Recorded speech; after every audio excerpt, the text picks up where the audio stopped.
So glad to be with you. First Crescent Trinity here on these corners of Academy and South Orange. We've stood here. We have made it our mission in this community to continue to be a place of welcoming, a place of diversity, a place of activism, a place where we don't shy away from the voices. And therefore we welcome this voice that we have today and welcome your voice as we will have a time for discussion. And then following that time, we are going to have even more time in order to have refreshments. So this is our third annual lecture. We have two very wonderful men of our communities who have also made it their purpose in life to speak out and to be advocates. So we do have our honorees present. So the Professor Manley, I am his pastor, but I always tease and say, Professor Manley, it is always an honor to be with you.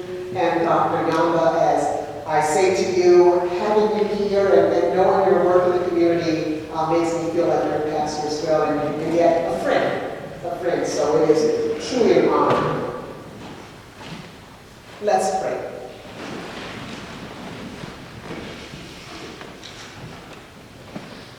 As we enter this time together, we lift up our voices in order to say thank you. Thank you to the God of creation who made us all into images that are beautiful. Man, woman, black, white, all kinds of colors. And because of this, we can truly come together in order to hear and to learn and to witness our common unity.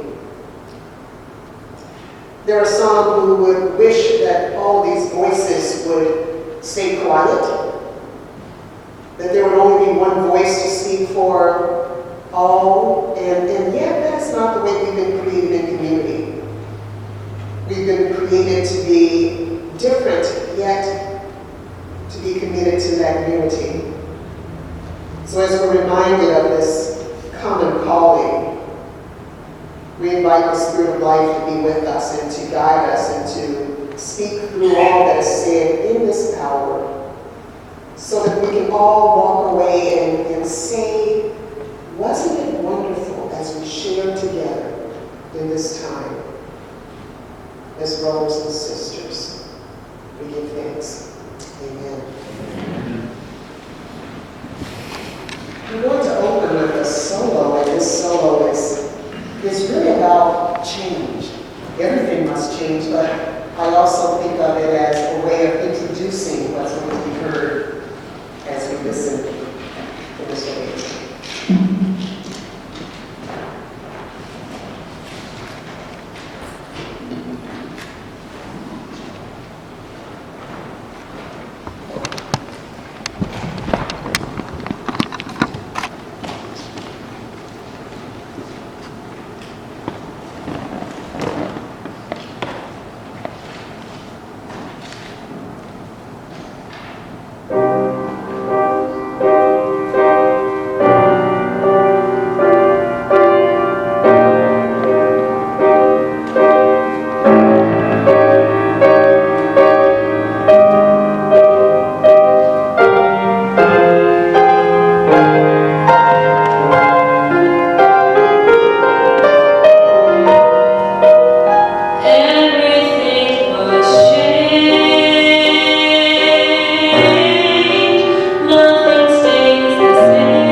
Winter turns to spring,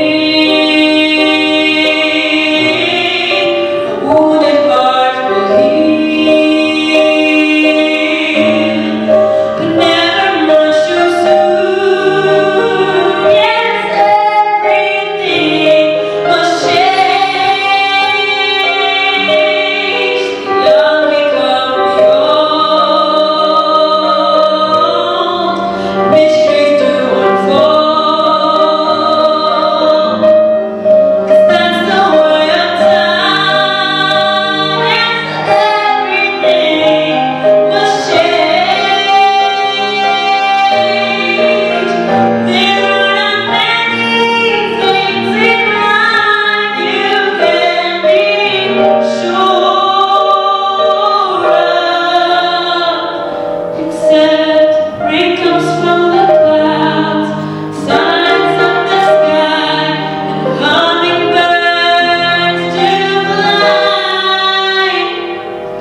Rain comes from the clouds, sun lights up the sky, and hummingbirds do fly.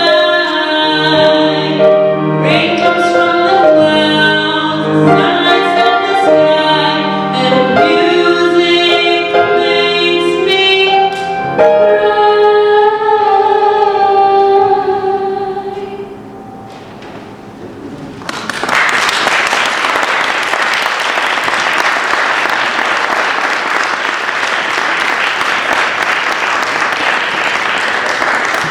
Samantha Powell is a member of our congregation, and Joyce Chin, behind, accompanying her, is also a member here in the congregation. So we have wonderful members that whenever we call on them to share their talents, they are always saying yes. So we thank you, Joyce, we thank you, Samantha, for sharing.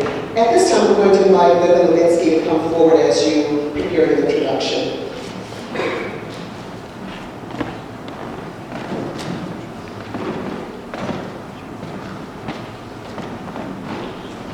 Good afternoon, everyone. Good afternoon. My name is Linda Levinsky. I was fortunate to have been introduced to the People's Organization for Progress and its chairman, Larry Hamm, over 5 years ago by a dear friend and lifelong activist, Joan Mendelson. I'm sure that Joan would have been among us here today had it not been for the high-speed police chase in her Newark neighborhood that led to a tragic accident, leaving Joan with what appears to be permanent brain injury.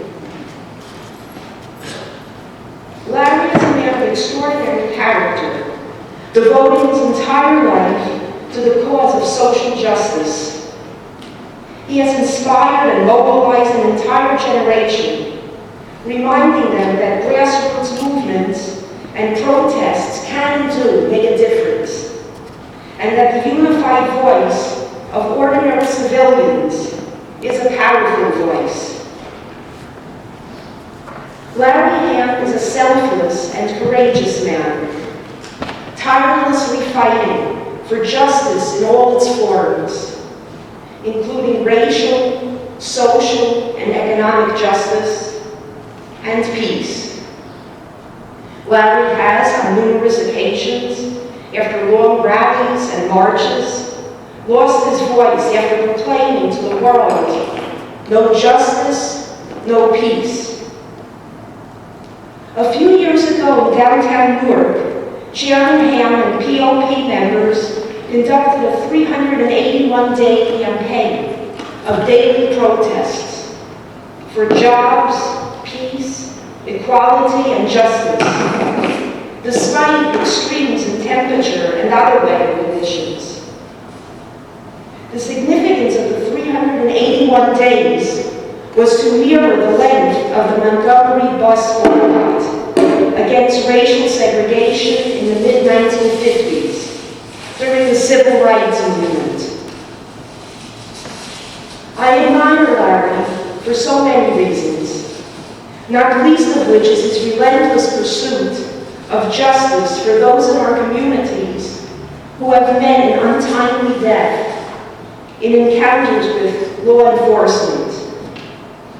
It was heartening to see passersby at Broad and Market Streets, downtown Newark, join and significantly increase our protest circuit, walking with us and calling out the names of those who lost their lives in this manner, like Eric Garner, Freddie Gray, Alden Sterling, Philando Castile, Abdul Kamal, Kashai Ashford, Radaz Hearns, Earl Faison, and Jerome Reed.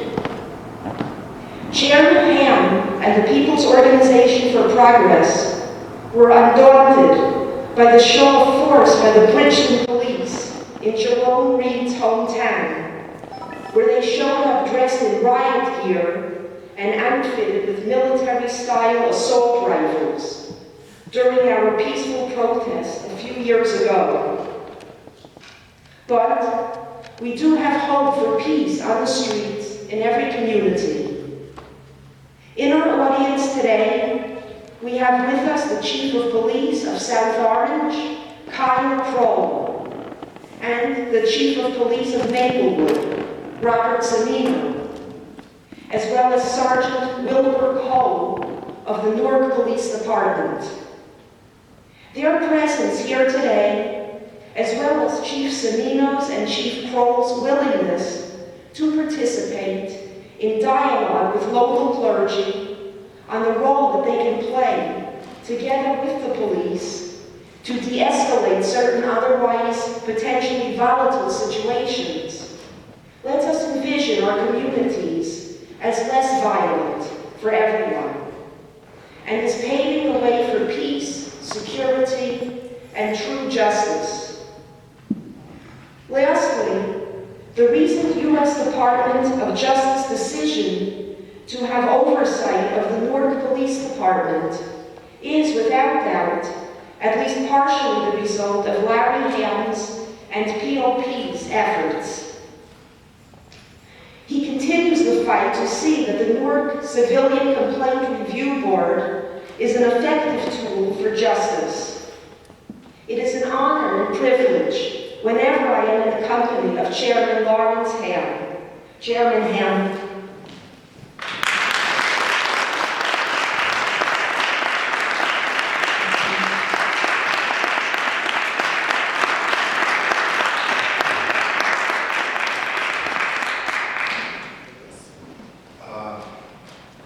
This is okay.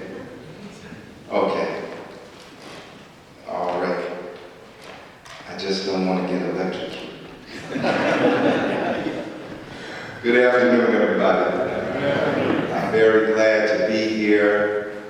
And first, let's give Miss Powell and Miss Chin a hand for that lovely rendition.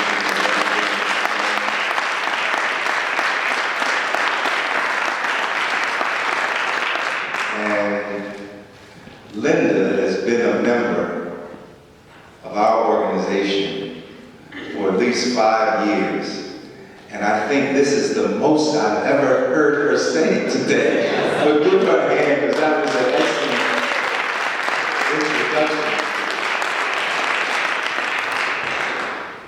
And she made me think of Joan Mendelson, who is disabled today because she had been a long-time resident in one part of Newark and left that part of Newark because the crime rate was high. And she moved to another part of Newark, and that's where she got hit in the high-speed chase.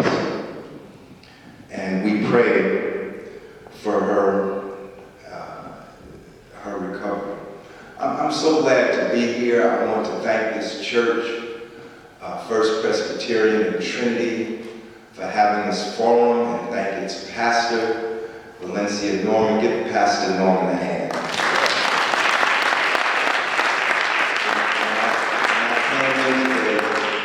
She introduced herself as Valencia, but I refused to call the pastor by her first name. I'm going to tell you something. This is the second church I've spoken at today, and both churches had female pastors, and I think that's a good thing. Yes. The first church was Allen AME Church in Newark, and today's the second church. In the last 2 months since the Dr. King holiday and Black History Month, I've spoken at so many churches, I'm wondering if God is trying to tell me something. The King weekend, I spoke at 11 places, and then the last Sunday in Black History Month, I spoke at 5 churches in one day.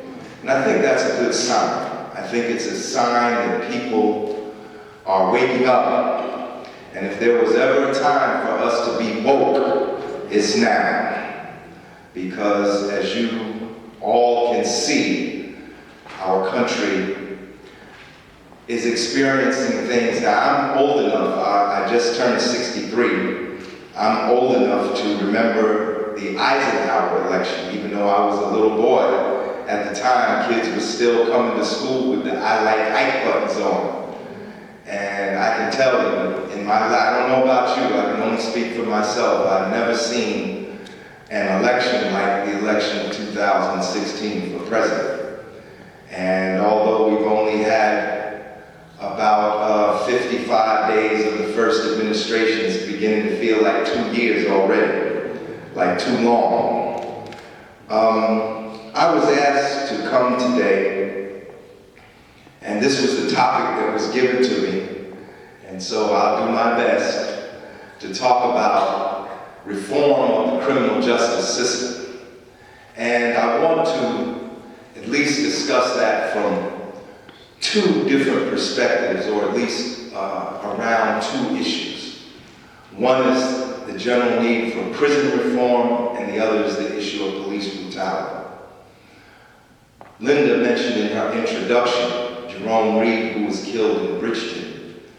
But I would like to point out that I have in the audience today, they came on their own, they didn't come with me, but the mother and stepfather of Jerome Reed, Munir Muhammad and Shayla Reed, if they would stand, would you just recognize them? Jerome Reed was killed by the police in Bridgeton, New Jersey.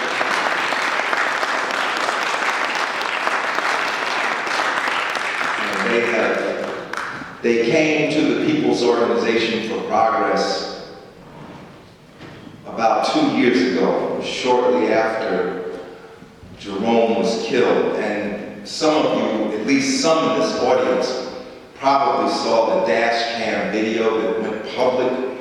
He got out of the car with his hands raised, and he was shot 7 times at point blank range by Officer Raheem Days, who, like in so many of these instances, was not indicted by a grand jury. And his family, his mother and stepfather, and his brother, Sean, and other family members came to the People's Organization for Progress 2 years ago and asked for our support. And we've been doing the best we can. Over this last year, we started a campaign that included not only Jerome, but also Abdul Kamal. Abdul Kamal had a cell phone in his hand when he was shot 15 times by Irvington police.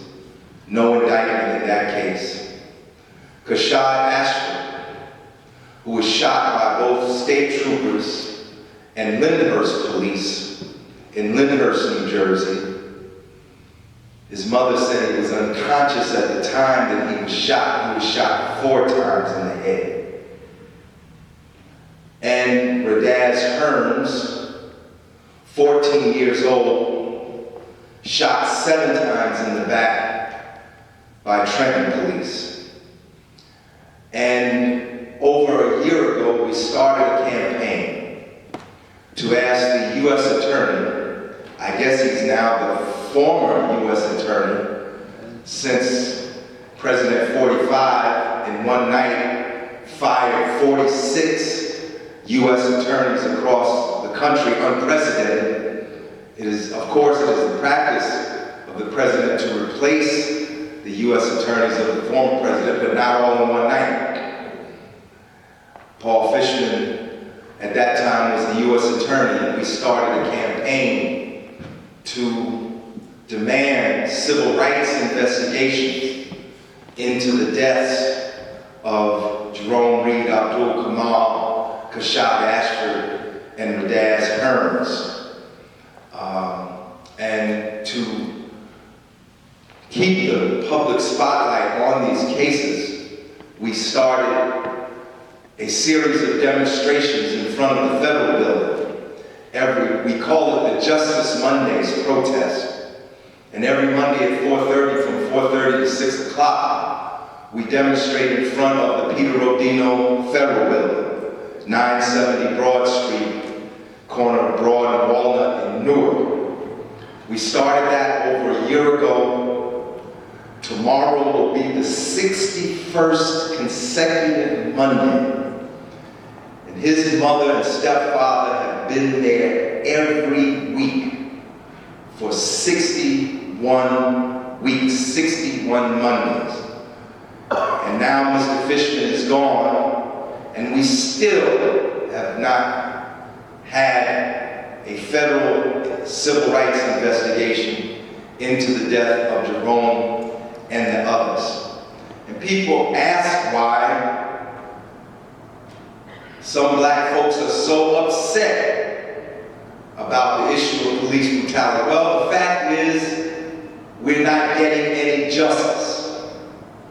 Our people are being shot down unarmed in the street, and no one is being held accountable.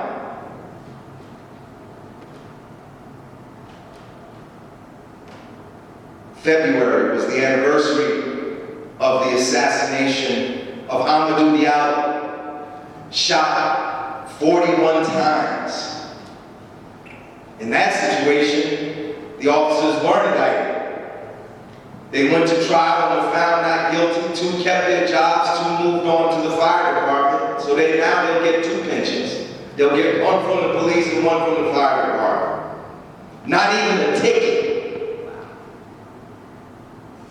for killing an unarmed man. And people talk about, and they should talk about, Eric Garner in Staten Island, Michael Brown in Ferguson, Sandra Bland in Texas, Philando Castile in New Orleans, and on and on and on. But we have Philando Castile's, Michael Brown's, Eric Garner's right here in New Jersey. But nobody talks about it.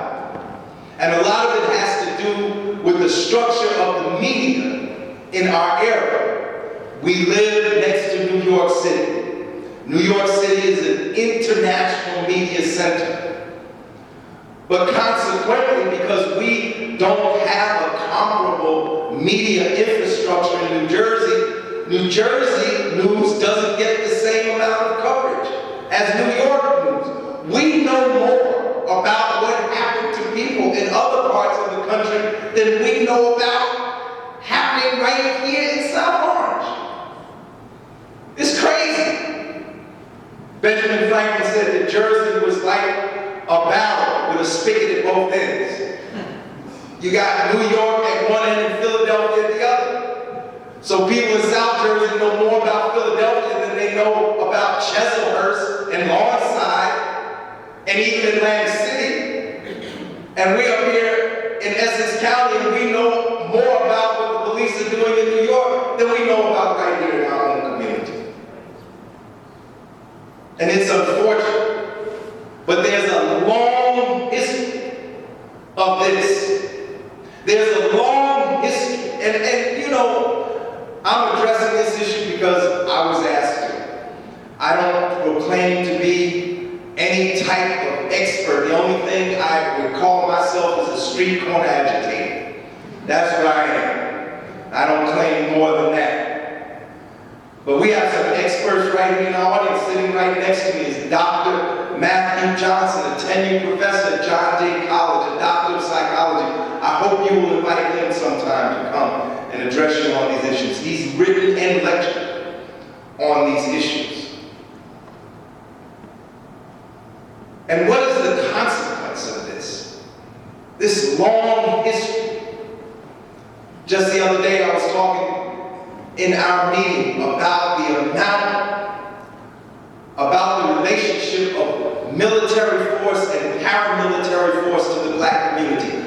No other community, perhaps with the exception of the Native American, has this special relationship.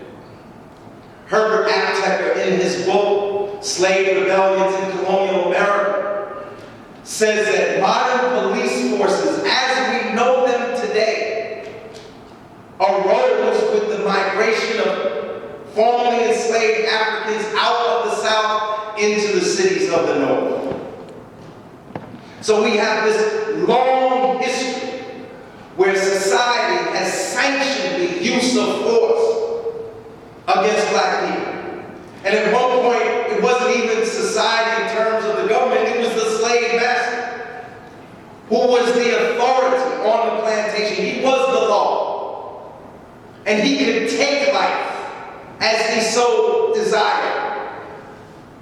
And he could inflict pain, and he could torture, and no one would question, because it was the law. It wasn't that initially when Africans arrived in the continental United States, August the 23rd, 1619, out of the Caribbean, 20 Africans on a Dutch frigate landed Jamestown, Virginia. They didn't come initially as enslaved people. They came as indentured servants.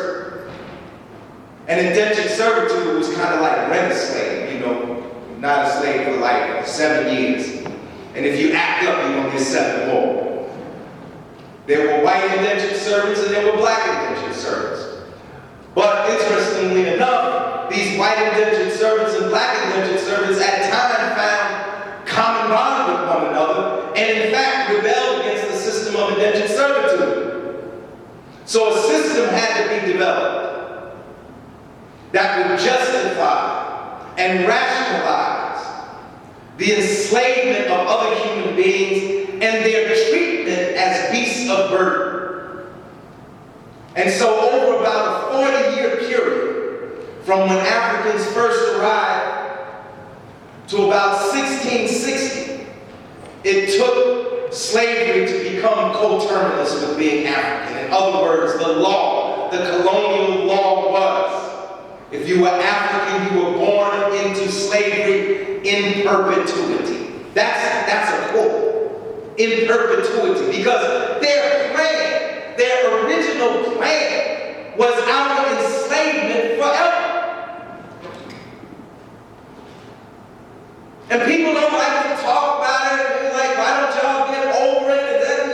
You can't understand what's going on in America today if you don't understand the period of enslavement in the United States of America.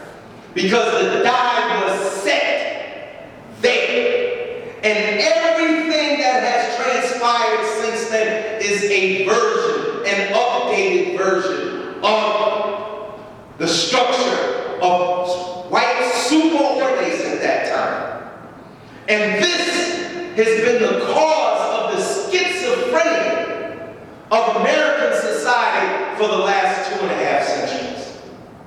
That we write on paper one thing, we hold these truths to be self-evident, that all men are created equal, that they are endowed by their Creator with certain inalienable rights, and among these are life, liberty, and the pursuit of happiness. What a life that was in the 18th century compared to the European monarchies at the time. But the very man who wrote those words had people chained up in his plantation. I hear people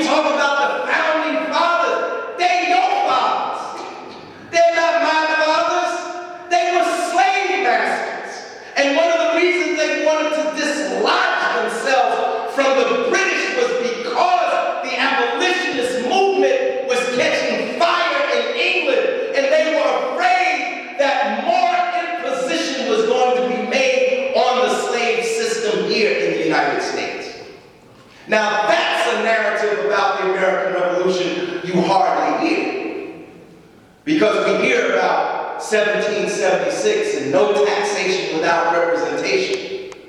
But we don't hear about the relationship of the international slave trade to both England and the United States. And what was going on to abolish that.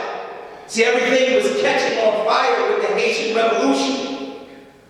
That in fact, for the first time in human history, how many people remember Spartans with Kirk Douglas? You remember that movie? I like that movie, Spartans. When I was little, my mother was a seamstress, so I would cut out material and make me a Spartacus suit. You know, remember when Spartans had to make that vest? Put a belt around it. Spartacus is based on a true story. The servile wars. If you ever studied Latin, I studied Latin at Arts High School. You learned about the servile wars. I think there were three rebellions of slaves during the Roman Empire. And the Spartacus story comes out of the third servile servant slave rebellion. Spartacus' rebellion failed. That was a great movie. No one is yet to make the movie about the only revolution by slaves in human history that succeeded. The Haitian Revolution. And African Americans owe a great debt to our Haitian brothers and sisters because their liberation hastened the liberation of enslaved peoples throughout the Western Hemisphere. Simon Bolivar, the great liberator in South America, was given refuge and support after the Haitian Revolution by the new Haitian government because they set for themselves not only the task of liberating Haiti, but to end slavery throughout the Western Hemisphere. And that great victory gave new life and new energy to the abolitionist movement. The Haitian Revolution literally happened right after the American Revolution. And irony of ironies, the Haitians actually sent troops to help George Washington. A lot of people don't know that. They just unveiled a monument. I think in Boston or somewhere to the Haitian soldiers that helped George Washington. France was the superpower of the day. It was the America of the 18th century. And Napoleon was sworn to crush the Haitian Revolution. And they threw everything they had in Haiti. But the Haitians were victorious. They were so victorious that they bankrupt France. And Napoleon was on the verge of being overthrown himself. So what did he do to get out of the jam? He sold the Louisiana Territory. The Louisiana Territory was everything west of the Mississippi. It wasn't just the state of Louisiana, it was that whole region that France owned. They sold it only for about, I think, $25 million, some paltry amount. Napoleon wanted to make some quick money. These slaves had bankrupted him. And so the United States is literally a contiguous nation today with continuous borders from the Atlantic to the Pacific because of the victory of the Haitian Revolution. The first slave rebellion that resulted in the formation of a republic. That's just a sidebar. The point I'm trying to make is that the criminal justice system, the system of prisons, the system of policing in this country has its origins in the system of racial control that was put into effect to control, to suppress, to repress black people in this country. Modern police forces, many of them literally, I just heard, who's the commissioner in New York now, police? Bratton, right? O'Neill. Bratton, this was last year. Bratton. I actually heard Bratton give a speech and say said the New York police force, now this is not down south, this is New York. He said the New York police force had its origins in the slave patrols of New Amsterdam, because that's what New York was, right? Before the British took it over. York, England, Amsterdam, Netherlands, the British took over. They beat the Dutch, and they took their colonies. Jersey was one of them, by the way, too. Jersey in England. Bratton said the New York police force had its origins in the slave patrols that existed in New York City. The other side of that is, it's not just racial, the other side of that is labor. Because police forces were also used to suppress uprisings of workers. And when we say workers in this context, I'm talking about white workers who were also getting the shaft at that time and continue to get the shaft. And some of them continue to vote for people who give them the shaft.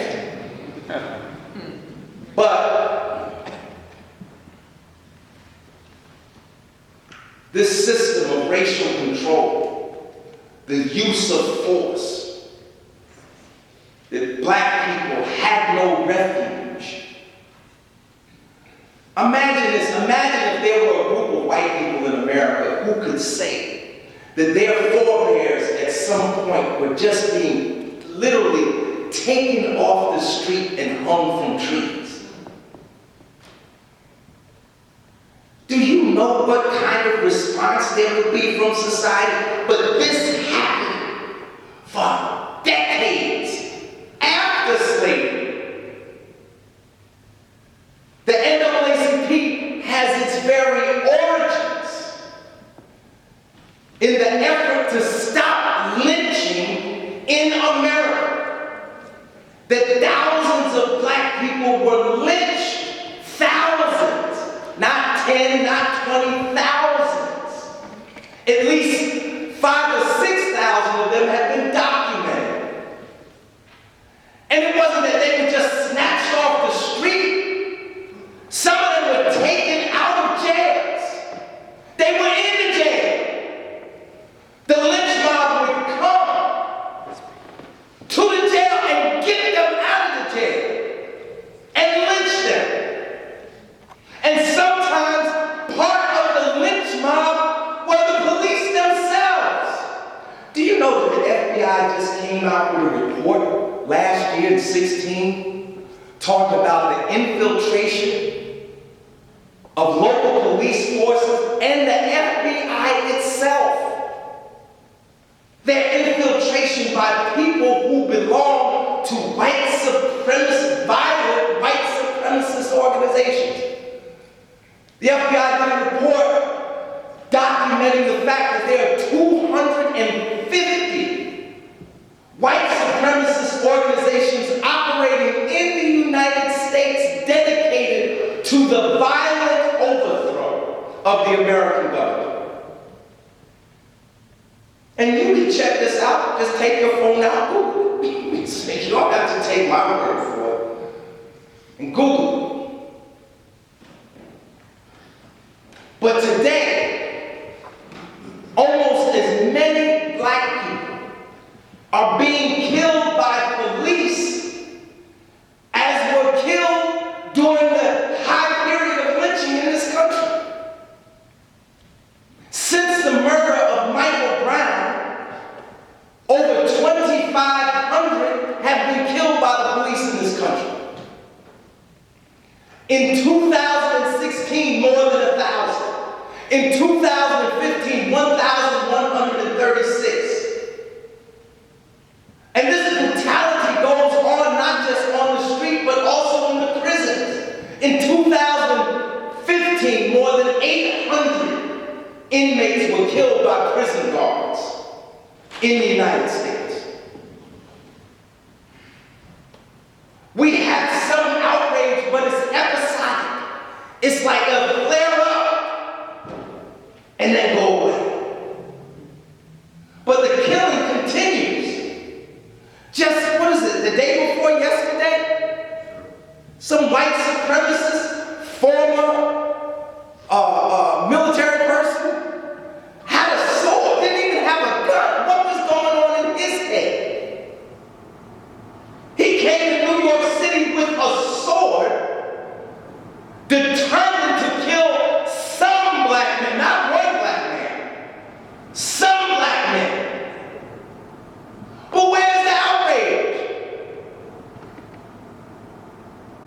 Can you imagine what the headlines would be screaming if a black man, if Larry Hamm had a sword? This is not funny, but if Larry Hamm had a sword and I would have killed some innocent white person, it'd be a 24-hour non-stop news propaganda cycle.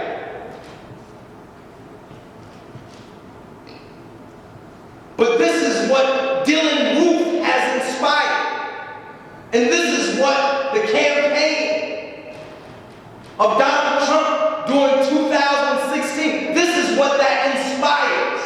It gives people the feeling that they not only have license to wallow in whatever feelings of racial superiority that they might have, but that they can in fact go out and do violence against people simply because of the color of their skin. What was that homeless man doing? What was he doing that he deserved death? What crime had he committed? What court had convicted him? What officers arrested him? What right did anyone have to come and take his life? But this is happening every day in the United States of America. And now these people who feel they can do this, they feel they have license because they feel their champion is in the White House.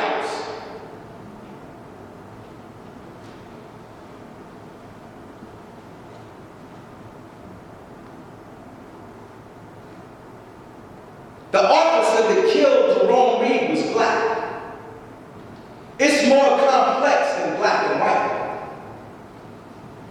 The officers that killed Abdul Kamal were black and Latino.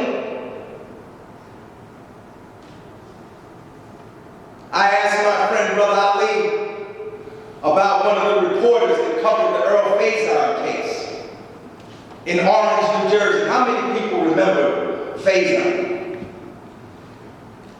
This was in 1999, the same year that Amadou Diallo was killed.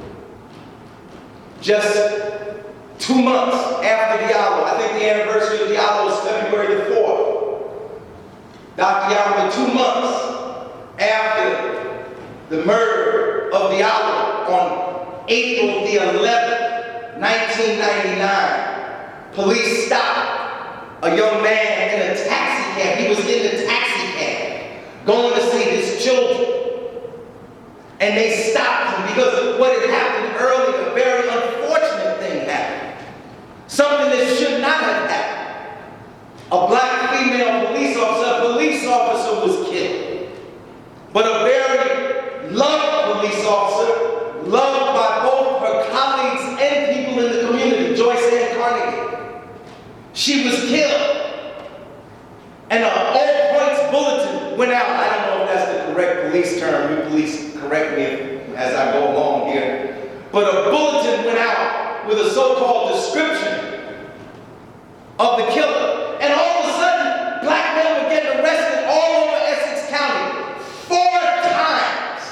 The prosecutor of Essex County, who at that time was black, Pat Hurt, 4 times she went to the press and said, "We have the murderer of Joyce Ann Carnegie." And each time they were wrong.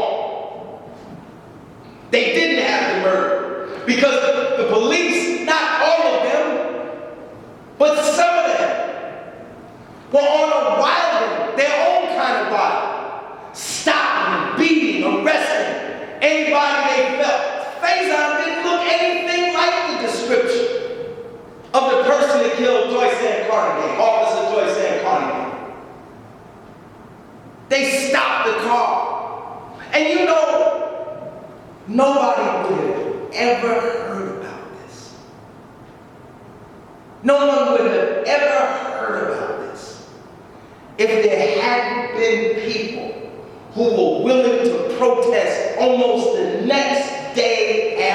Faison was killed. Because the police director in Orange and everybody else was ready to sweep it under the rug. They were ready to sweep it under the rug. Even the people in the community, they didn't want anything. They didn't want no protests. I remember the night we had the first 2 days after Faison was killed, we were going to have a protest in front of the Orange Police Department. In our own group, we were split. People were like, no, we can't demonstrate today because Joyce's wake is today. Well, we're not going to the funeral.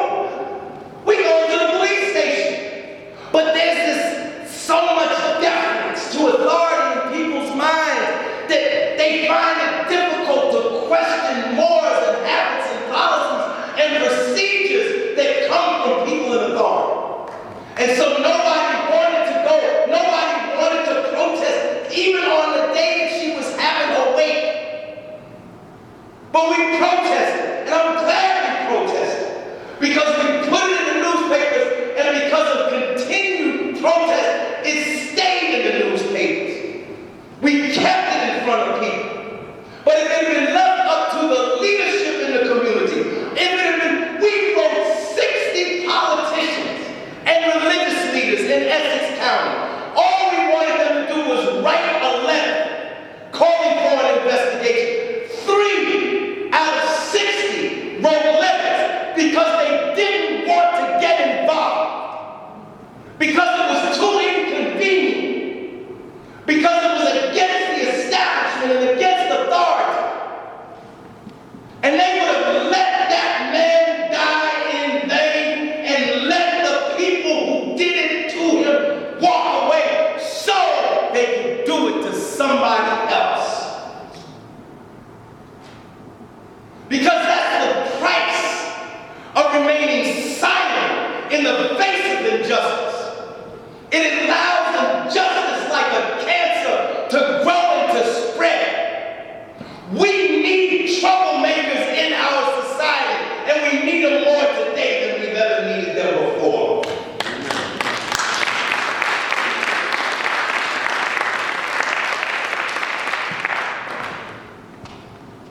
Those police would not have been convicted if it was not for another policeman. It wasn't just our protests. Because even if we had had a trial, this wouldn't have been the first time the police were indicted and walked away. Would have been the first, it would have been the last. But what happened, there was an officer on the scene. His name was Jackson. And I believe to this day, because they called 60 witnesses and introduced 120 pieces of evidence during the trial. But I believe to this day, they would have never been convicted if Officer Jackson himself had not testified. And as a result of him testifying, he had to have 24-hour FBI security with him for the duration of the trial. Because there were death threats coming from other, who else could it be but other police or the family people of police? There were death threats being made against him every day.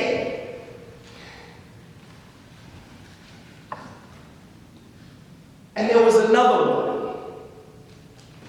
And you know, the truth of the matter is, she was a Latino woman.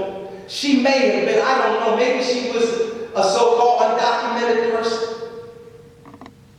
She was the first witness during the trial.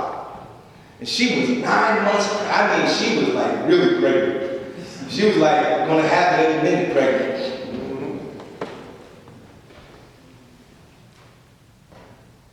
They had come to her house several times, and she refused to be a witness. You know, this happened this happened a mile as the crow flies from this spot where he was killed, in the police station. Professor? Yes, sir. on the corner of Lincoln and Tremont in Orange.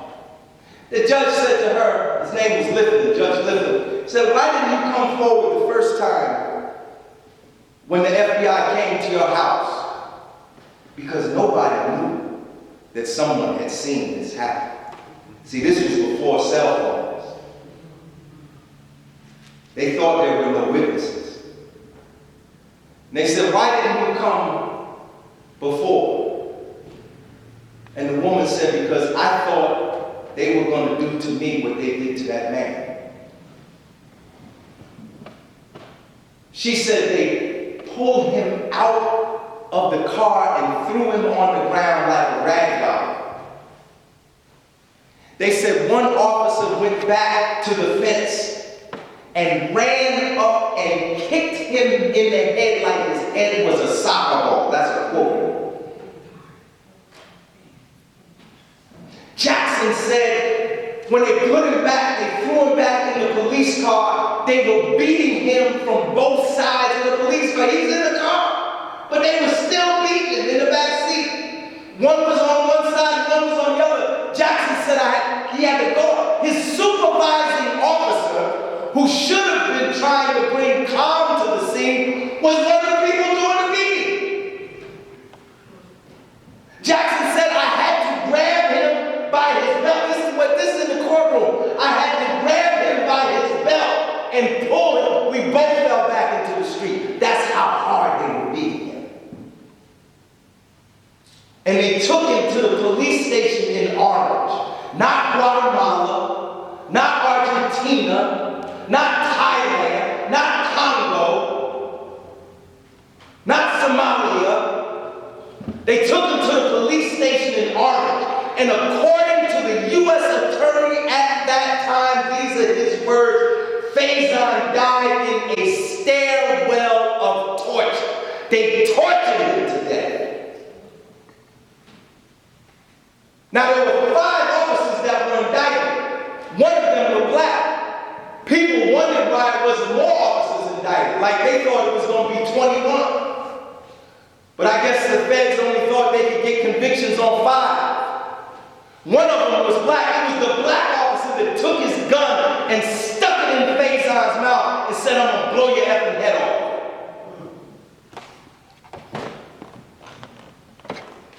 This is in our neighborhood. That police station is surrounded by houses. It's not in some dark place, in some isolated place. That police station is in the middle of a residential community. And this is what was going on behind closed doors. That happened in New Jersey. This family came, we made signs. Every time a family comes to us, people think I go out chasing down families. What's that term? Ambulance chasing. I don't chase nobody. Nobody in this room can say that I ever went to a family and asked, can we get involved with your case? The people find us. You know why they find us? Because they can't get no help nowhere else. They can't get no help. Because everybody thinks the police is right, and whatever your son was doing, he was wrong and he deserved it.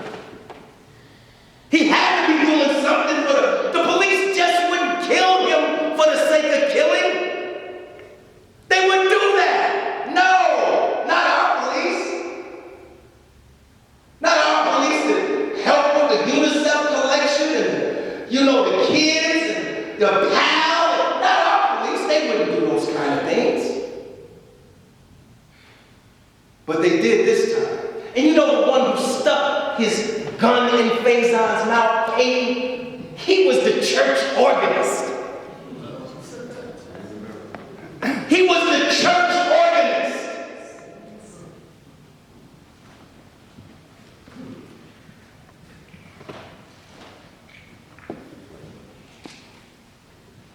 I know a lot of y'all like, why is he going off like that?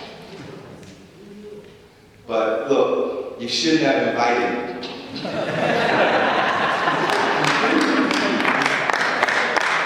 Nor do I So what do you expect? You expect me to come here and give a nice, dry, clinical, objective presentation, balanced? No, the police can speak for themselves. They give their side every day. The newspaper gives their side. Not so much now, because the media is caught out there now. Because everything that we're going through now is the result of them not taking action before. That's right.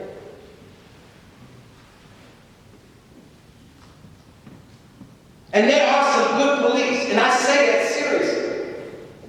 I can't tell you how many times I've gotten breaks by police. Yes, Mr. Hamm, go ahead and just slow down the next time. Really?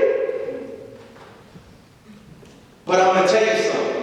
This problem is more than just bad acts. It's a structural problem that allows people who bring a lot of baggage with them to act out in ways that really disgrace and hinder everybody else. But I was telling you, we have these signs.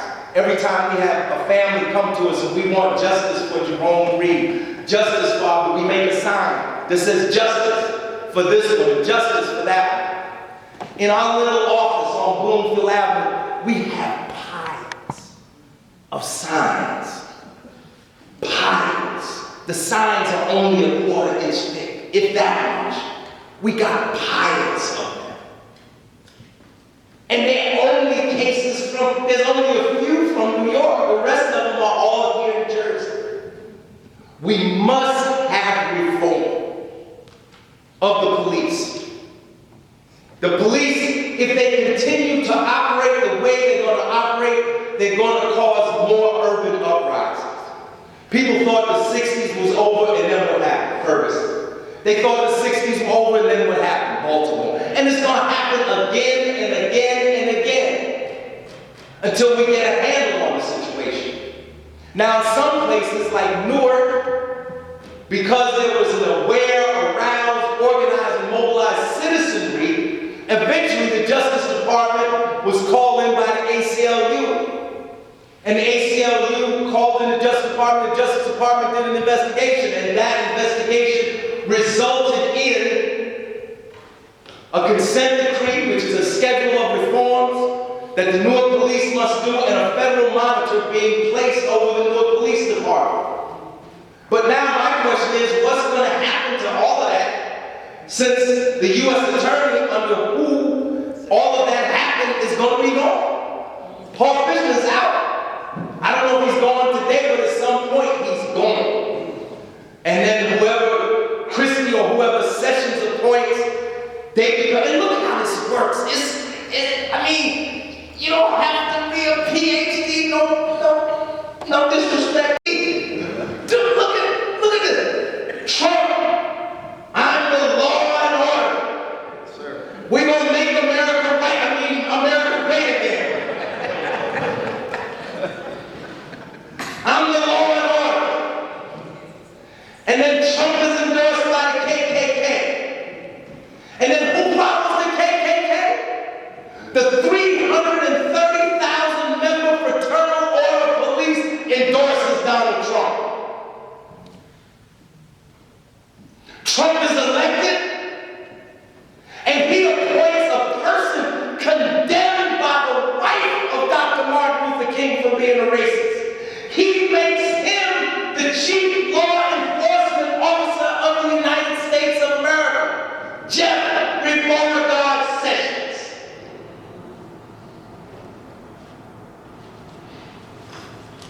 And now, the Justice Department, which was trying to do something, they didn't do a whole lot.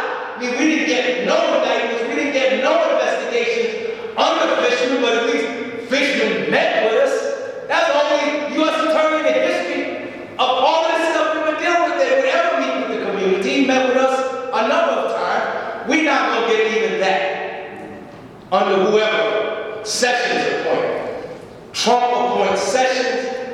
Trump fires the existing U.S. attorneys. Sessions appoints. And what did Sessions say?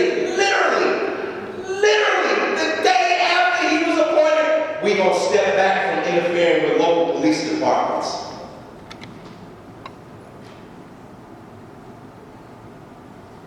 So don't look for a whole lot to happen for the next 4 years. Don't look for these investigations like what happened under the Obama administration. They go into Ferguson and do a report. Nobody's indicted, but they do a report. But the reports are good because at least they tell you what we need to do to straighten the situation out. And one of the things we need here in Jersey, we need a special prosecutor for police shootings, for police killings. We need a state office of an independent prosecutor. Because the relationship between the local police and the county prosecutors is too close. They depend on the local police for investigations and to close out investigations. There are too many friendships, too many family ties, too much too close a spatial relationship. We need an independent special prosecutor to investigate these police killings. And there's a bill in the legislature now, but I don't expect this government to. If it gets passed, he's going to veto it. Chris Christie has vetoed more legislation than any other governor in the history of New Jersey. Almost 200 bills he's vetoed. This is the relationship between politics and policing. And this relationship that has to change. We need body cameras on the police. Yes, we need those, but they can always turn the body camera off, or if they don't turn it off, it can mysteriously malfunction. We've had some mysterious malfunctions in these cases, like with some of them that have happened already in other places, but it would be a step in the right direction to have the body cameras. We need the body cameras. We need the training. We need the bias training. We need de-escalation training of police. Yes, we need all of that. But more than anything else, we need civilian control and oversight of the police. And it was the consent decree that enabled Mayor Baraka to at first issue an executive order to create a police review board, and then for the city council to pass an ordinance to make it permanent. But the police review board is not in place yet.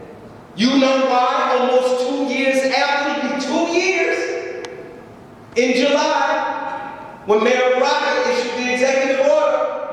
But the board isn't functioning, it hasn't taken any cases yet. Our representative is here on the board, and then Austin, she says, no, we haven't taken any cases yet. Why? Because police, the administrative, I forgot the name of the association, the one that represents the commanding officers, and the one that represents the rank and file officers, they've gone into court to stop the police review board. Why? Because Mayor Baraka tried to give the police review board subpoena power. And if you don't have subpoena power, you don't really have anything. You have a dog with no teeth. And a dog with no teeth can't hunt. This is how the police become not only a paramilitary force, they become a political force. Because it was in the consent decree that the U.S. Attorney said there must be civilian oversight of the Newark police. Now the police have gone into court to stop the very thing that the U.S. Attorney recommended.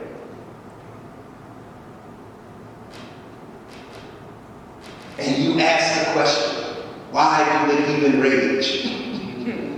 Because we can't get no justice under this system. It's corrupt from top to bottom. And it's racist inside and out. And I know you don't like to hear that kind of talk. But I'm going to call it like I see it. You got all these black people killed, a handful of indictments, and almost no convictions. That's not right. And people are not going to stand idly by and let it continue to happen. So we need these reforms. We need oversight. Civilian, every town should have something. I mean, that's the principle of our executive government, right? The military doesn't control the executive. The military doesn't control the legislature. The military doesn't control the judicial. The executive controls the military. The president is the commander-in-chief, a non-military person. Every town should have some type of civilian. That's my recommendation. That's just one man's humble opinion. But every town should have it. And where they have these large, like New York City got like I heard some statistic the other day, got like the 7th largest army in the world. Like there are countries that don't have armies that have as many police as New York City. And if you don't have civilian oversight, you're going to get this type of abuse. Now I'm going to tell you something, just anecdotally, since the consent decree, not even the federal monitor, since the feds came in and started investigating Newark out beyond, them cops don't calm down. I have to take a survey, but all the families that have come to us, Matthew, they haven't been from Newark. Just the threat of the feds being in there investigating, calm their behinds, excuse me, Lord, calm them down. I get stopped, Mr. Hamm, may I see your license, please? Yes, you may. You know, but that's the way it should be. That's the way it should be for everybody. That's the way it should be. That's what officers should be trained, how they should be trained to act, with cordiality toward the taxpayers, who even if they park in the wrong place, pay their salaries. They work for us. They don't like to hear that, but we don't work for them. They work for us. They're our police. They're paid with our tax dollars. But some of them, not all of them, some of them are very respectful and try to have good relations with the community. But a lot of them don't, and you know why? Because they haven't changed the culture. And the black ones act like the white ones because they have assimilated that culture. Because they have to overcompensate. I remember my grandfather, Claude Cobb, told me. He said, Larry, this is when I was a little boy. Now, I ain't know nothing about police brutality. He said, Larry, the black cop will beat you harder than the white cop. That's what my grandfather said. He was no professor. But overcompensation. Like you have some female officers now, they want to be real tough, because they overcompensate. They feel they have to do that, either to get you to respect them or to prove themselves to be a worthy part of the team. But I'm telling you, it's creating an explosive situation in our community. So we have to reform the police. And then we have to reform our prisons. Our prisons, just like our society, is criminogenic. You all know what criminogenic means, right? It means it's set up in such a way as to cause crime. Our prisons, as they are structured, whether it's the stated policy or not, do not reform people. More than not, they return people to a life of crime. And just like our police departments need civilian oversight, we need civilian oversight of our prisons. Because I'm telling you, a lot of bad stuff goes on in the prisons, and it can't get out because they essentially are on a plantation. It's a new slave. Jim Crow is too innocuous a term. You know, Michelle Alexander wrote that great book, which I recommend everybody read, The New Jim Crow. Jim Crow is not Jim Crow, it's slavery. It's the new slavery. It's the effort, a part of a continued effort to re-enslave folks. 13, about the 13th Amendment, about the fact that it just doesn't say abolish slavery.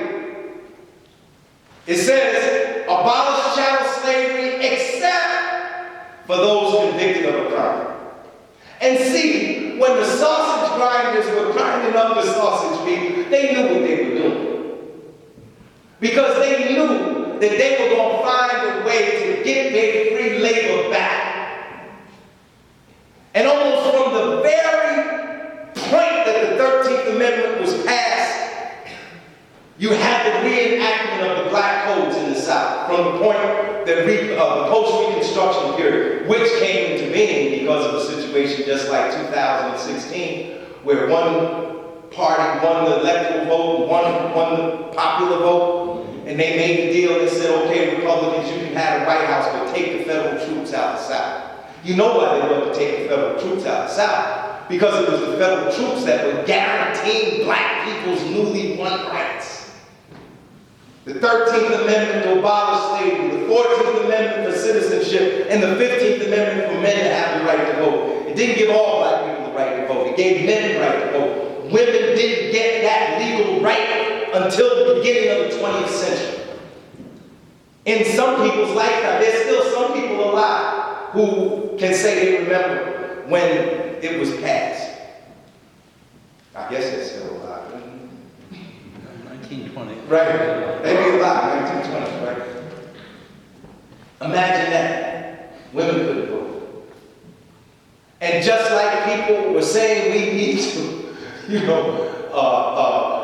abolish this and abolish, they were saying the same thing about women. Why should women have the right to vote? They were suppressing women because some states women could vote. That's usually the way it happened. First it would happen in a state, then a couple of states, then there would be enough states to make an amendment to the Constitution, then it become federal law.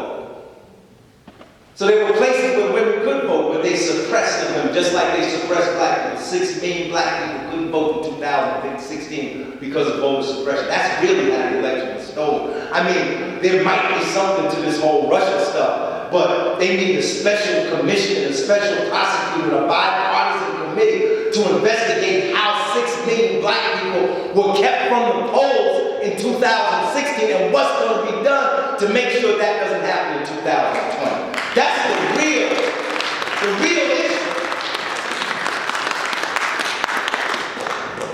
The real issue. But there may be something to the Russian thing, but the same thing happened. And so, 13th Amendment, the Compromise, 1877, 1878, the initiation of black codes, the re-enslavement of black people. That's basically what happened, was re-enslavement. And the prisons were used to do this. In 1966, there were approximately 100,000 black people in federal prisons across the country. In 1966. In 1968, they start passing these drug laws. And then around 1970, the Rockefeller drug laws. So from 1966 to 1976, there's almost a 10-fold increase in the number of black people in prison, in federal prisons. Today, there are over 1.2 million in federal prisons. In state prisons like New Jersey, 70% of the prison population is black and brown. And a lot of this is because of institutional racism that exists within the criminal justice system. First of all, we should legalize marijuana, period. Nobody should be going to jail for bust on marijuana. We need to legalize marijuana, and we need to decriminalize some of the other drugs that are currently in the street. We shouldn't be sending people to prison for years for nonviolent crimes. It doesn't make sense. But it makes sense for those who are profiting from this, because you know what one of the most dynamic industries in America is right now? Prison construction. We can't build a high-speed railroad, but we sure can build some prisons. We can't upgrade our trains and keep them from jumping off the tracks and killing people, but we can build a new Supermax prison. And whereas people didn't want these prisons in their communities, now they're begging for the prisons in their community. Why? Because it's a source of jobs and contracts. I don't like prison. I've been to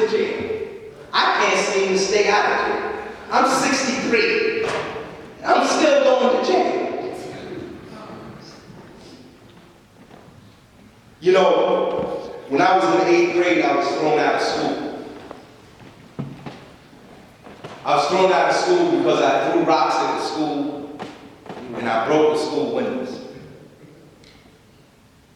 Who laughed? It's true. I threw rocks at the school. Me and my friends, they threw one of our other friends out of school. We got mad, we threw rocks at the school. We broke out the school windows. The next day they come to the boys' health class. They didn't talk to all of us at once. They took us out one by one so they could break somebody down. So somebody told them.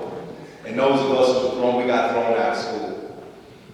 My mother had to come beg me back into South 17th Street School because I was in the 8th grade. I was supposed to graduate. They wasn't going to let me graduate. My mother had to beg the principal, Mr. King, to let me back in the school. I never saw my mother. My father died when I was 4 years old. I remember my mother crying at the funeral, but I don't remember her crying like she cried in front of that principal, Mr. King, who was white. But you know what's interesting about that situation? I didn't go to jail. The police were never called.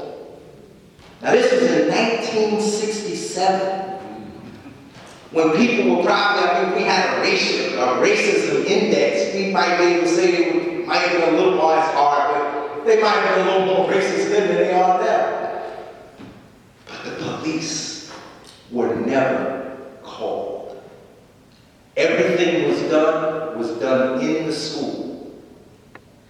And eventually, Mr. King let me come, and I did graduate, the 8th grade. Had that happened today, the police would have been called immediately.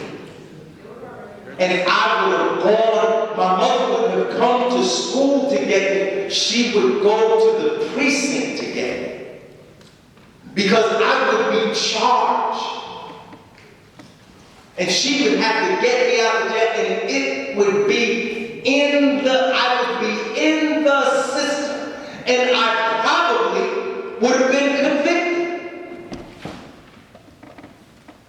But the police were not called in 1967. But today the police are not only called, they're in the school. And already studies are showing that black students are being arrested and charged in schools for things that in our day we wouldn't have been arrested and charged for in astronomical numbers. So much so that people speak freely of the school to prison pipeline. There was a family, the Alston family. They came to the People's Organization for Progress maybe around 2003. Hamadi Alston was 6 years old. He was in the 1st grade. He folded up a piece of paper and was running around the classroom talking about pop, pop, pop. Not only was he sent to the principal's office, the principal's office called the police. The police took him to the precinct, 6 years old, and charged him. I don't know what could they have charged him with? It was a piece of paper. It wasn't even a gun. Ronald Austin had to spend 3 years fighting in the courts to keep his 6-year-old son from being convicted for folding up a piece of paper like playing cops and robbers and running around the classroom talking about pow, pow, pow. This is the police state that we live in. I'm not speaking to you about something that I read. I'm talking about what I experienced. You know, they went into Ferguson, right? And one of the things the Justice Department found when they went into Ferguson was not only were people being arrested, but they were using the whole system of laws relating to motor vehicles as a revenue generator. And the Justice Department said that that was wrong. I don't know if they said it was illegal, but they said it was wrong. And that the Ferguson Police Department shouldn't do it. Now, that was Ferguson, outside of St. Louis, Missouri. But I can tell you, I've gotten parking tickets in towns where the town is almost all white. But But when you go to court, ain't nothing but black and brown people sitting up in the court. Are only black and brown people guilty of parking violations? I can't tell you courts, and one of them was very close to me, Glen Ridge. I live in Montclair now. So what is happening that the courts are being filled up with black people? Something obviously is going on, but whatever it is, it needs to stop. And we need to reform these laws. I was arrested twice for one parking ticket. And you know why? Because motor vehicles couldn't make the processing fast enough. So the warrant that was out there, I had a warrant for a parking ticket, not a warrant that I beat somebody up, domestic violence. It was a parking ticket. And because the parking ticket wasn't paid, there was a warrant out for my arrest. One parking ticket. Not $1,500 worth of parking tickets. Like $55 parking ticket. But there was a warrant out for me. And I got stopped in Bloomfield and arrested, taken out of my car, taken to the Bloomfield police station, and handcuffed to the bench. And then I paid the bail and everything, thought I paid the ticket. I got stopped in Irvington for the same ticket because the ticket the paperwork hadn't caught up to the resolution of the problem. And in Irvington, they put me in the jail. They didn't change me to the bench. This is where black people were made in Irvington. In Irvington, they put me in the cage over a parking ticket. Is that the right kind of use of our police force? Should we be locking people up for parking tickets? I mean, really? Isn't there enough other type of serious crime out there? No, because this has nothing to do with public safety. This has everything to do with generating money. And it's wrong, and it's going to have serious ramifications sooner or later. Somebody's going to come to me and say they're doing in Essex County the same thing that they were doing in Ferguson. You know, sooner or later, somebody's going to come to me and say they're doing in Essex County the same thing that they were doing in Ferguson. You know, so we need reform. We need reform of the police. We need reform of our prisons. We need civilian oversight of our prisons. We need more rehabilitation and education programs in our prisons and job training. So when these young people, men and women, come out, they can get jobs. You know what happens when they let you out of prison? They let you out. That's it. You don't get no money. You don't get anything. You just get, just like in slavery, when they abolished slavery, they just let us go. That's right. So, prisons need to be reformed so that people can come out in better shape than they went in. Another thing that we're doing, we're using the prison system to really lock up a lot of people who are mentally ill. And that's wrong. People who are mentally challenged should be in hospitals so that they can take care of those issues. Or other facilities where they can take care of those issues. They shouldn't be in jail. Because the only thing that happens in jail is something happens, they react, and then they get convicted in jail. We need parole reform. How many times does a person have to be? Like, I understand people pissed off because somebody killed the police. I understand that. But if somebody's given a life sentence and they serve their life sentence, life is 25 years. Why aren't they released after 25 years? Do you know that in Norway, that guy that went over to that little island, that white supremacist, that went over there and killed all them kids, you know he's coming out of jail this year? Because they can't hold anybody more than 25 years. Period. They cannot incarcerate a person longer than 25 years. Suliana Kobe has been denied parole 7 times. And what this is a racialization of parole. That's what it is.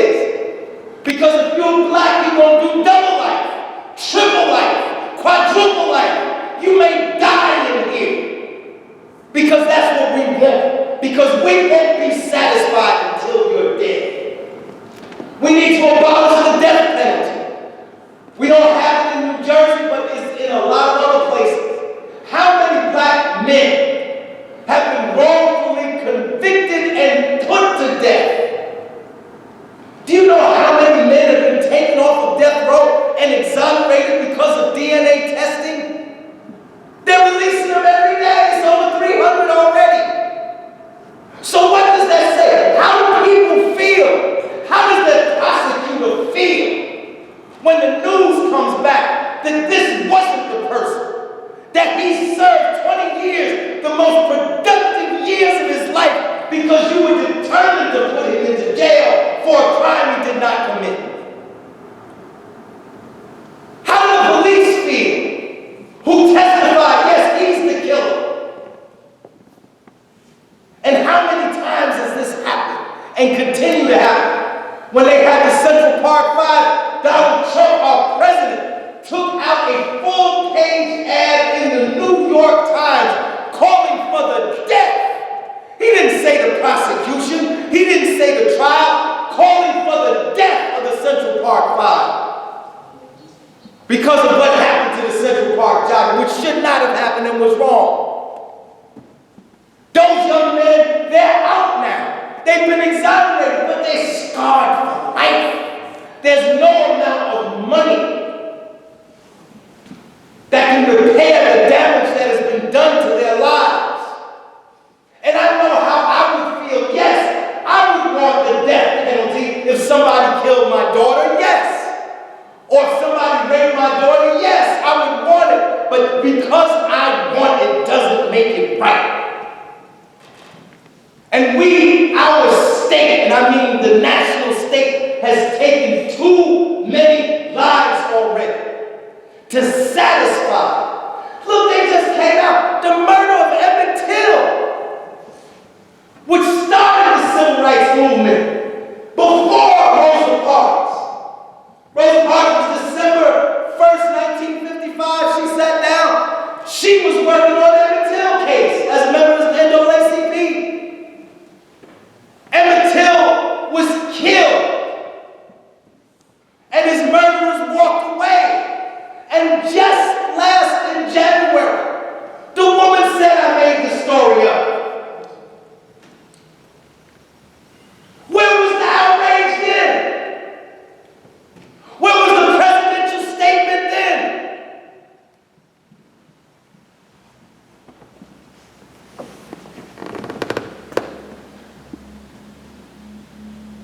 We have to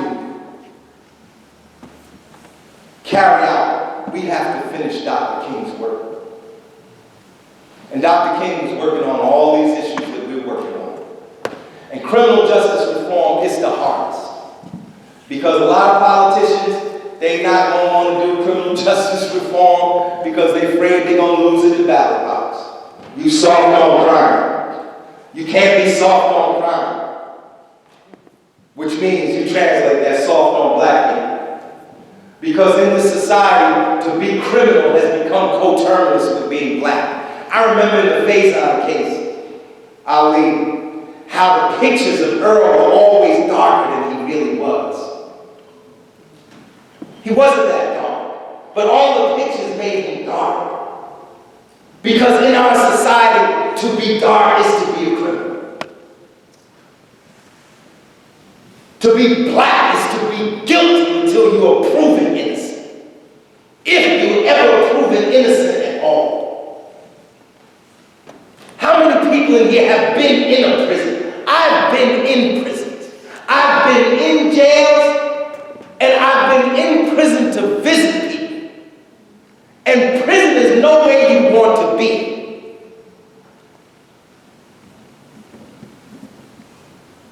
It doesn't make better people, it hurts people, and it scars people.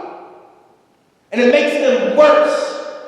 It doesn't make them better. Now, there's some good people in the prison. Yes, somebody say, well, there's some good, yes, there are a few good programs, and there's some good people who are trying to do the good thing. But overall, the end result is that we in the world, we have 5% of the world's population, we have 25% of the world's prisoners.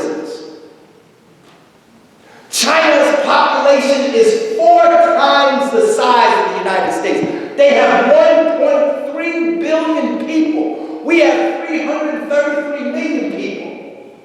We have more people in prisons than China, Iraq, and Iran combined. We have become a prison state, a garrison state, a jailhouse state. And we think the only way to solve social problems is to lock people up. But you can only lock up with so much because you know why? It costs money to lock people up. And prisons don't produce the amount of wealth that it takes to run them. And sooner or later we will bankrupt ourselves locking people up. There won't be money for schools. Look how the cost of running schools has gone up. And you know one of the main reasons the cost of running schools has gone up? Because of security. Security costs. You know, you and I went to school about the same time. We didn't have all these security guards and all of that stuff. Now they need everything in the schools. We got to find a way out of this, brothers and sisters. We have to educate ourselves. We have to support progressive legislation around issue. We have to agitate. We have to protest. We have to meet with our legislators. We have to vote. We have to do everything, every avenue that's open to us to pressure the government. We have to use it. Because right now we're heading down a course that is going to take us to destruction. We're the richest country in the world, but our people don't have the longest lifespan. We're the richest country in the world, but 25 other countries rank above us on the happiness index. Did you know that the United Nations has a happiness index? You know what the most happy country is in the world now? Norway. Norway. You know why? Just look at Norway and you'll find out why. Shorter work week, longer vacations, paid sick leave, paid maternity leave, full employment. Who wouldn't be happy? Guaranteed annual income? Come on! We can do better than we're doing. Thank you very much. So criminal justice has to be a part of that. The drug war has to be a part of that.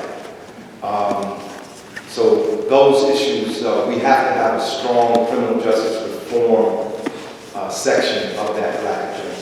Yes. Slade. About everything you said, but I think that it's not just the police department, the entire country has a lot of hidden racism that is coming. Either it's more now or it's just being publicized more now. And in Makewood and South Orange, I know there are a lot of people trying to work on improving the situation that has always existed. And if I have to give a lot of credit to the Makewood and South Orange police chiefs who are here, who, the department is not perfect, and I'm one of the people that would like to meet with them and improve the situation. But if I were them, I would have been so uncomfortable and felt so terrible listening to you that I just have to give them credit for showing up. And I just want to say, hopefully, that means that the community and everyone in the community, regardless of race, regardless of anything, will be able to try to work together to improve things. Because definitely, if they don't improve, it'll be just like when Watts exploded or anything else. You can't have this situation go on like this forever. But I did want to say I have to give them a lot of credit for even just showing up. Thank you.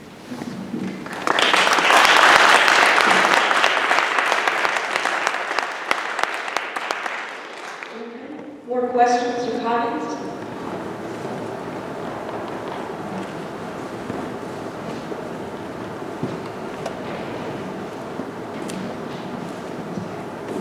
Mr. Hamm, yes, would you touch on the point that you made regarding voter suppression and Russian influence in the past election, and also the 6 million African Americans who were not allowed to vote in the past election, vis-a-vis the Electoral College, when you take into context that Hillary Clinton did win the popular vote By 3 million. and it is the Electoral College, and being that you touch so much on racism, how do you put the Electoral College system in that context? Second question, you gave a few stats, 2014 and 2016, of data that shows that how many of African Americans were shot by the police. And you talked about Supermax prison. Both of these took place under Democratic administrations. Can you compare and contrast these points for me, please? Okay. On your first question, the bottom line is the Electoral College should be abolished. It's a relic of slavery. It's a relic of that period when slave holding leaders of the colonies, of former colonies, were trying to accrue enough power so that they could feel they had an equal voice in the government. Remember that the populations of the northern colonies were, the white populations, I have to make that clear, the white populations of the northern colonies were larger than the white populations of the southern colonies. The reason we have the 3/5 clause in the Constitution was in fact to allow the slave-holding colonies to count 3/5 of their slave populations toward their total population, so that they could have an equal number or, a larger number than they would have otherwise in the Congress. And then they set up institutions such as the Senate, because the Senate didn't exist initially. Initially, the Senate was created and state legislatures elected the Senate, the U.S. Senators. But the Senate, where you have like 50 states, and each state has 2 representatives, that's really a mechanism to give those slave-holding former colonies, would-be states, a greater voice. And so the Electoral College has 538 members. It is equal to the total number of representatives in the House of Representatives and the Senate combined, 438 plus 100. Those electors are elected by their states, chosen by their states. Now, in some states, there are a few states where they actually have laws that say the electors must vote the way the majority vote goes. But in most states, they do not have that. But the Electoral College was a way to give these southern states a greater voice. And so consequently, we've had this situation several times since the founding of the country, where on the one hand, one candidate wins the popular vote, and on the other hand, the other candidate wins the Electoral College. This is a formula for continued conflict. And if we don't if we don't abolish the Electoral College, what we have now is going to happen again. Because now what you have is a situation where some states actually have more power than they should have. They don't have equal power, they have greater power. How can we have, look, when you're in school and you elect a homeroom representative to the student council, who wins? The one with the most votes. When you elect the councilman, who wins? Most votes. The mayor, who wins? Most votes. State legislators, who wins? Most votes. U.S. senators, who wins? Most votes. It's only when you get to the president, that's the only office in the land where you can have 137 million people make a choice over here that's overruled by 538 people over here. What we have, and you can challenge me on this, I like to be challenged. What we have is a neo-apartheid state. What we have now is a white minority government.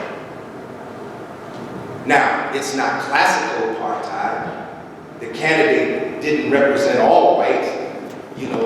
slightly under 50% of whites voted for Hillary Clinton, like 46% or something like that voted for Hillary Clinton.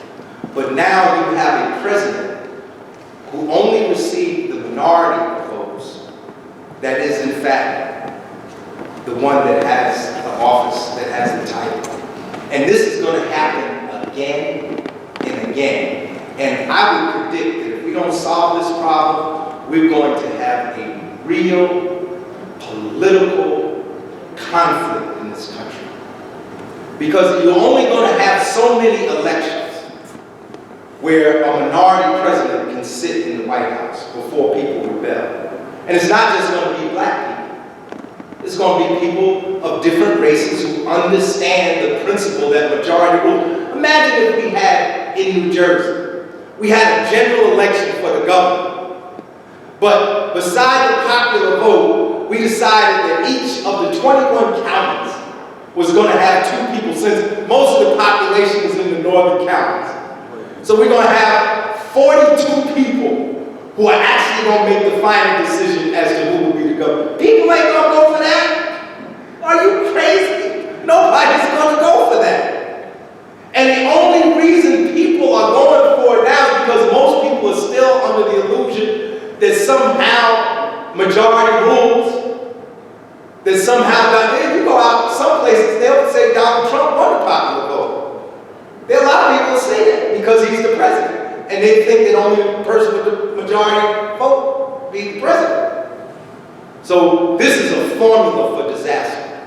I'm telling you, it's a formula. I mean, I don't know what, God forbid. I would hope that whatever political conflicts we have, we can resolve them peacefully. But I'm telling you, people are not, we had this happen in 16, we had it happen in 2000, where the Supreme Court decided who the president was going to be, and they picked the person there who didn't win the popular vote. It was later determined that Gore did win the popular vote, but the Supreme Court picked Bush.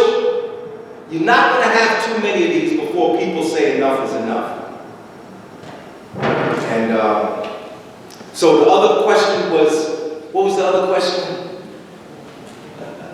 I forgot the other question. The stats and case regarding African Americans were killed by the police in 2014, 2015, 2016, and the growth of prisons. Right. And the point was, both of these happened under Democratic administrations. Right. The criminal justice system grows despite whoever is in the White House, despite whether Republicans are in control or Democrats are in control. We've seen the growth and the militarization of policing in America.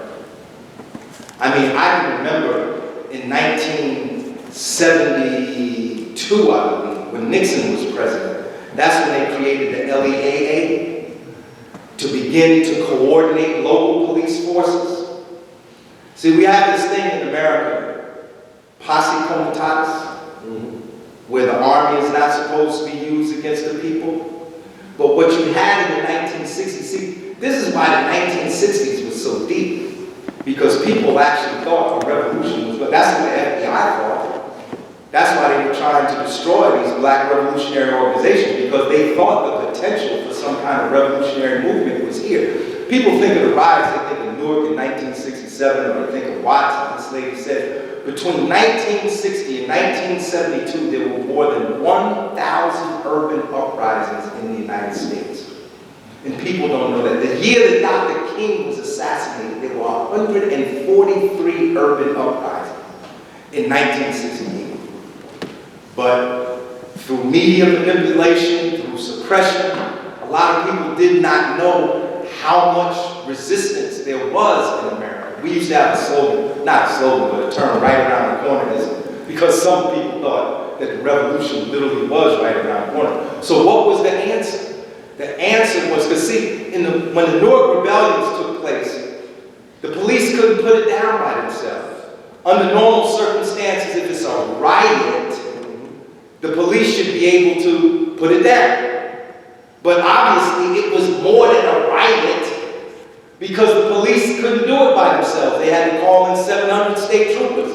And they couldn't do it by themselves. And they called in 1,500 National Guard. So the 1,300-member police force, the 700-member state troopers, and the 1,500-member National Guard, plus the declaration of martial law. Martial law was declared. I know this because I was one of the people living under the martial law. For several days, we could not leave our homes. You had to be in the house. There was a curfew, and it was enforced. So a riot, you do not need the police and the state troopers for a riot. A riot is something that happens after a basketball game or a soccer game. You don't need to declare martial law. You declare martial law when there's a rebellion. And that's why we say New Rebellion, because it was a rebellion against racial oppression.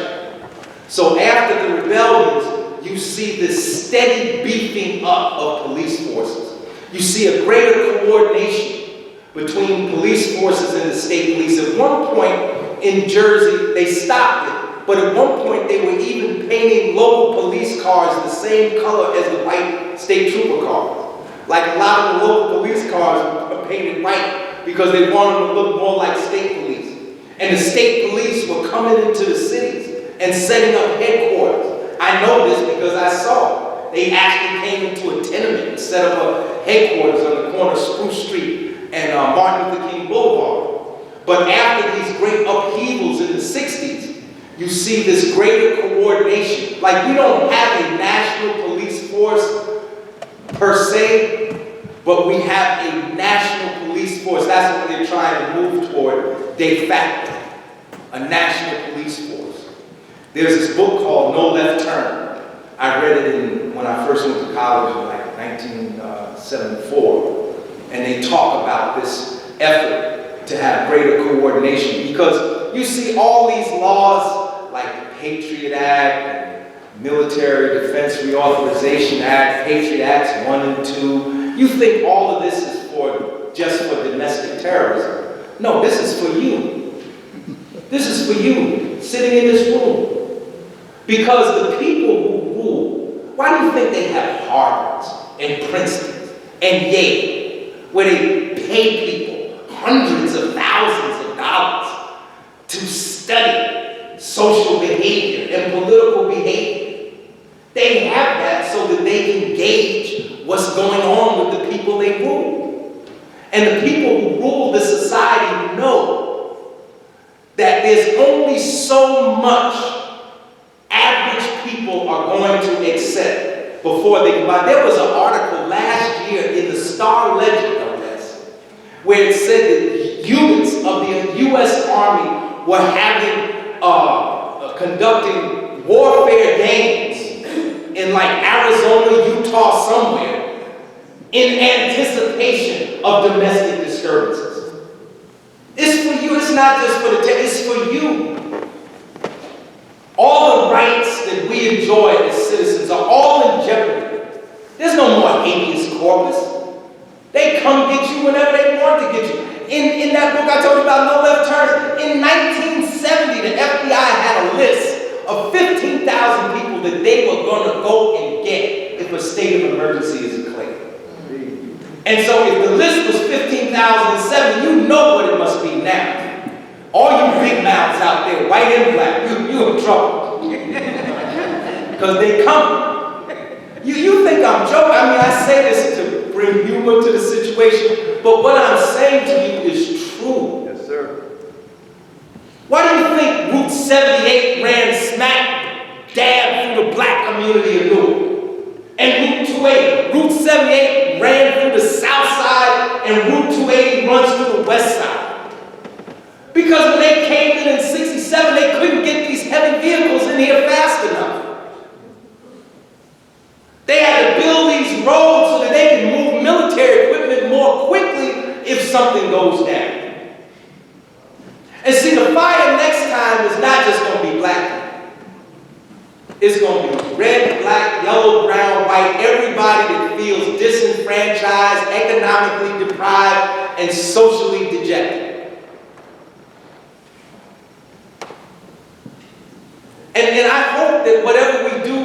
be non-violent. I'm against violence. There are too many black people in jail now. Why would I advocate something that's going to get more people locked up? But we're going to have to protest. And they're passing laws right now to restrict protest. I remember in East Orange, we had to go to court in Newark when the Rodney King incident went down. We had a black mayor in Newark. The black mayor didn't want us to protest. We had to go to court to protest, to get a permit.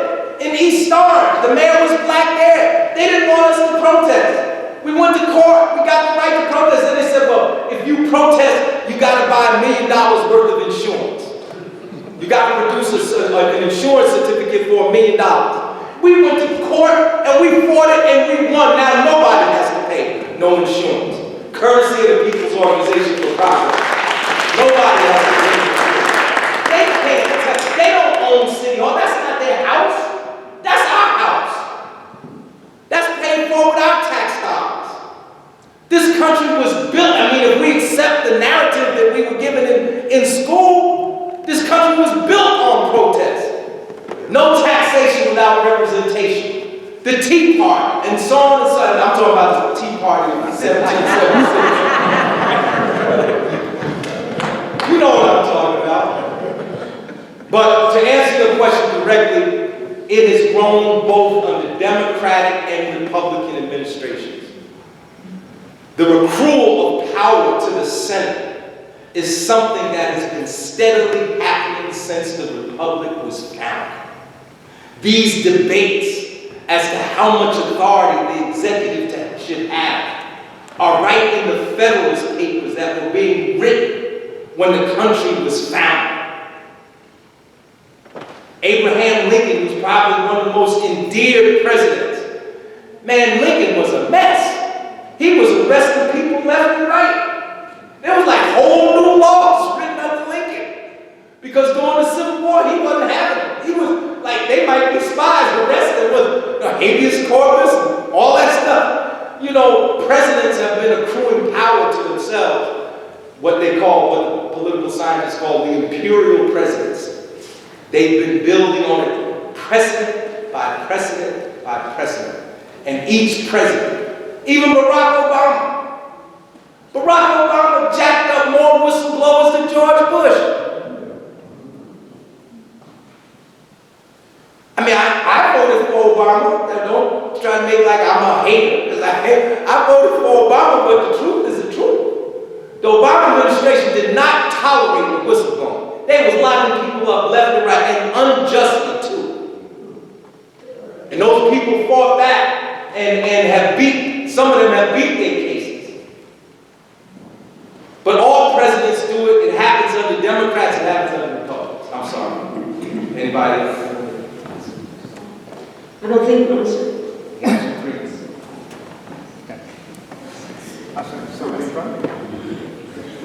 Running out of time. Oh, okay, sorry, I made this clear. I was just, when I think of the criminal justice system, I get pretty frustrated, and I'm glad you were here to enlighten us. I appreciate you coming. You know, I was wondering if you would speak to the justice for the poor. It just seems that once you're arrested, it's over. I happened to serve on a grand jury not too long ago, and I can testify that the saying that a grand jury will indict a ham sandwich is true. Yep. They will indict anyone. You're guaranteed trial by jury, but few people get it. I think, and Matthew, correct me if I'm wrong, I think it's 98% of cases are settled by plea bargains. So more likely you're going to be convinced to plead whether you're innocent or guilty. And if you plead, you're probably going to get a record, you're going to lose your job, you may go to jail. And if you don't have the money, you're going to get a public defender. You're screwed. You're screwed. If you don't have the money. Yeah, that's good. Yeah, me too. And the jails around New Jersey are full of folks like this. Just wondering your opinion on this and what's being done about it. Nothing is being done about it. The federal government has cut back funds for legal aid for poor people. It has cut it back. It has been cut back under Democratic and Republican administration. Legal services is a shell of what it used to be. And I know about legal service because almost every time I went to court, I had to get a free attorney. I couldn't afford an attorney. I couldn't afford an attorney. The first time I was arrested and went to jail in 1974 for protesting at a city council meeting, Junius Williams was my attorney. Y'all know Junius? Junius Williams. And he was my attorney because he was my friend. He didn't charge me anything. But even before that, when I was on the Board of Education, I was the youngest member appointed to the school board. So when I was appointed, the first thing they did, they went to see if I had registered for the draft. And I hadn't remembered the Vietnam War. This was 1971, 1974. And I hadn't registered. It wasn't because I necessarily was protesting. I just hadn't registered at that point. And they were trying to take me to jail then. I had to get a guy from legal services to defend me. One time, I was wrongfully convicted of gun possession. There was a protest at Vailsburg High School, and the students were calling me to get them out of the school because white folks were up there protesting because they had a program for Dr. King. And this was before Martin Luther King's birthday was a holiday.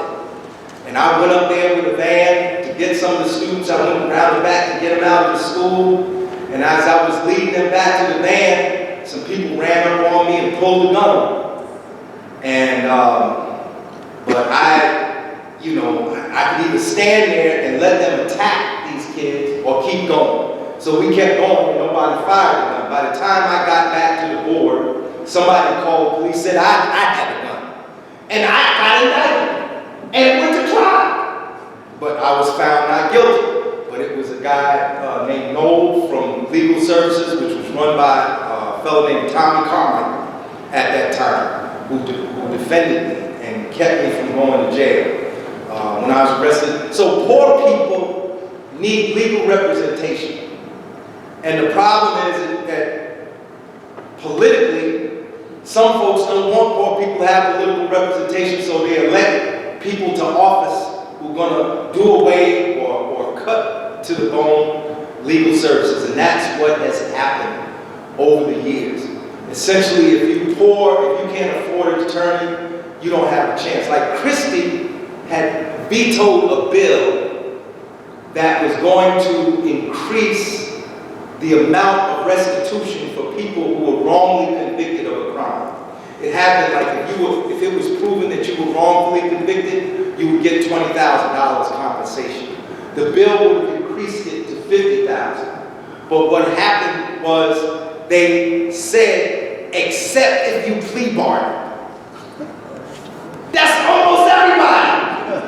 Almost everybody who can't afford attorneys go, well, if you got to find me guilty, I'll take, community service, 400 hours of community service rather than go to jail. So if you were wrongfully convicted but you plea bargained, you couldn't get the $50,000. Or even go to jail. Oh, right, you go to jail, right. So the only thing I can say is that we have to campaign to make sure that the poor have adequate legal representation. Because, like, if you get a public defender, forget it. Public defenders got so many cases, they can only plea bargain. They don't have the time to take. I mean, you could say legally they're supposed to, but they're not going to do it. They're going to try to get you. And I had to experience this with my daughter. My daughter, I have 3 daughters. She was in her senior year at Montclair High. She went with some friends to a concert in New York, in the Village. Some kind of melee broke out, and she was wrongfully accused of assaulting a white girl. Now, if anybody knows my daughter, she wouldn't assault herself. She's scared of her own shadow. If either my wife or I had not been working, we could not have saved our daughter. Because the attorney that we got was charging us almost like $500 an hour. So every time we would go to court to challenge this, the person who had accused her would not come to court. So instead of dropping the case, the judge would just reschedule another court date. So we had to come to court like 4 or 5 times before the judge finally decided to drop the case.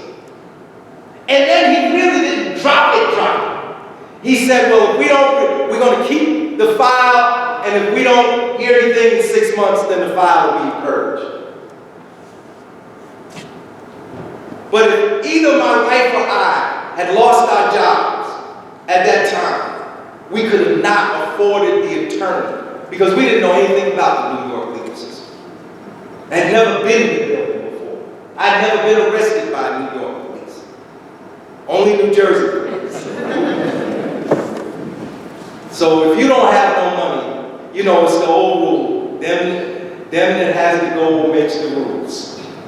And it's a shame because it's part of the reason why we have so many people in prison, and it's part of the reason why there's such a disconnect between the American people and their government. Because most of the folks who sit in Congress are millionaires. I'm talking about the Congress people. I'm not talking about Donald Trump. The average net worth of a congressman, of almost every one of them, is over $1 million. They're millionaires. They're not going to see it like common folks see it. Regular people, everyday people see it. I knew this about my own history. I would be in jail. So what you said is real. It is not fiction. And so we thank you. Thank you, thank you, thank you. Dr. Yamba, well, my dear professor, we are here because of you, because of your contribution to society and the community.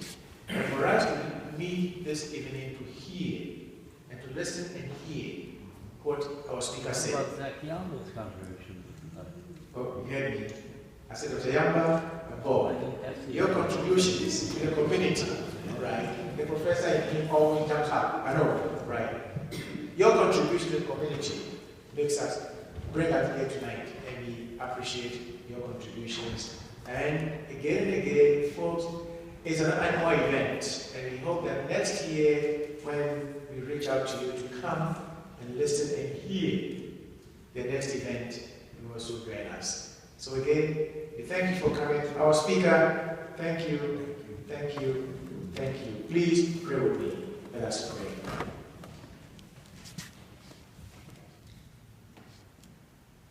Gathering us under your wings as our Lord, as our Savior, as our Father, and above all, as our Creator, we thank you. But send us forth as a people who listened and heard. Go with us, be with us, guide us, and make us safe because of who you are. Amen. Thank you. And please join us in the fellowship time.